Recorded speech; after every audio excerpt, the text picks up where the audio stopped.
Sea level is generally referred to as the point where the ocean meets the land. Many of Earth's most important cities, and thus hundreds of millions of people, live within just a few feet of that point. We're talking sea levels on a globally average scale, where changes of just a couple of inches take hundreds, if not thousands of years to occur.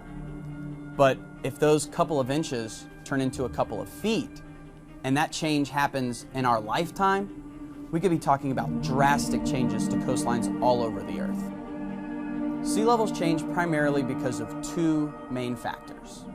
The primary reason is something called thermal expansion, which is simply that water expands as it warms up. Think of your basic thermometer. As the temperature goes up, the liquid inside the column rises as it expands. We're doing the same thing as we warm the global temperature, the oceans warm, and they expand. The second way that global sea levels will rise and fall is based on how much water is tied up in land-based ice. Sea-based ice, like an iceberg for instance, if it melts, it does not change sea level. Just like if you have a drink and the ice in your drink melts, it doesn't change the height of your drink.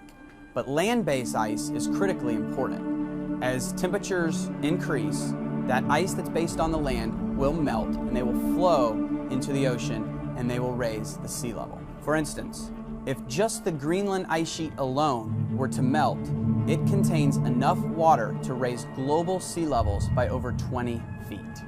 We're already seeing these processes play out. In the last century, as global temperatures have risen, we've seen sea levels rise faster than at any point in the last 2,000 years.